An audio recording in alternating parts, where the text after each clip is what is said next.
New lawsuit from the family of a young Wisconsin man who died from an asthma attack after the price of his inhaler soared nearly $500. Senior investigative correspondent Aaron Katursky has the story. Good morning, Aaron. Good morning, George. His family says Cole Schmitnick died of an asthma attack because he could no longer afford his inhaler after being told it would cost him 8 times as much. Cole Schmitnick was just starting his adult life, working at a truck dealership in Green Bay. He just was really living large in his own mind and loving everything he was doing. His parents say the 22-year-old lived most of his life with asthma that he treated with an Advair inhaler costing $66 a month. But when Cole went to fill his prescription in January 2024, his parents say his local Walgreens told him his inhaler was no longer covered by his insurance and would cost him $539. He made $19 an hour. He worked full time. He had his own insurance. However, he couldn't afford $539.19. He was not given an alternative. Cole left with only an albuterol inhaler used for emergencies. Without the medication he relied on for a decade, his family's lawsuit says Cole repeatedly struggled to breathe and 5 days later had a severe asthma attack and began to asphyxiate.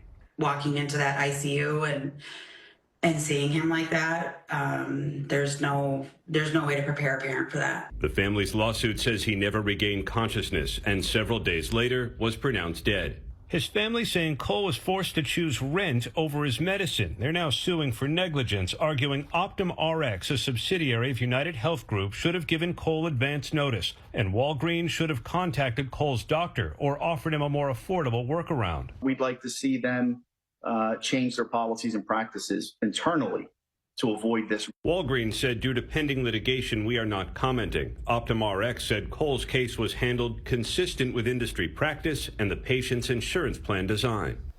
Starting just last month, the 3 largest manufacturers of inhalers, including GlaxoSmithKline, which makes the Advair that Cole used, agreed to cap the cost of inhalers at $35.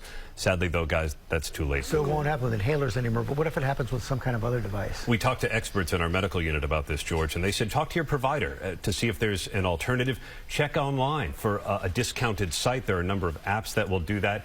And reach out to the manufacturer, which will sometime offer rebates or help for those who just can't afford their medication. Yeah. GoodRx. Yeah. GoodRx is an app to use. Yeah. Thank you, Aaron.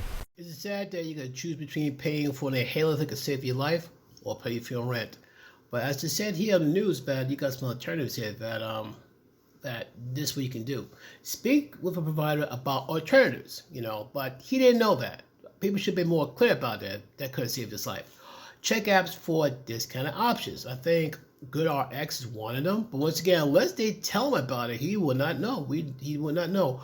Reach out to the manufacturer. Maybe they would know something, But unless they tell him, he will not know. He's a young man. Just started having his own insurance. He's still not 100% sure about the ins and outs. Like in my company, they would tell you if there's alternatives, you got to go for the name brand. You go for generic, which works just as good. That's my name brand because it saved his life. But by sheer negligence, I can't blame the family for suing the company. Because by the time they're trying to turn around and say, we're going to cap the price of this inhaler but to $35, where was that when that thing was jacked up to $500? Too little too late, and I can't blame his family for suing them. But folks, what's your thoughts on it? And most importantly, has any of you been in that type of situation? Please do not be afraid to share your story. And whatever story you would share might help somebody else, please. So hope to hear from you. Thank you. Leave your thoughts in the comments down below. Peace.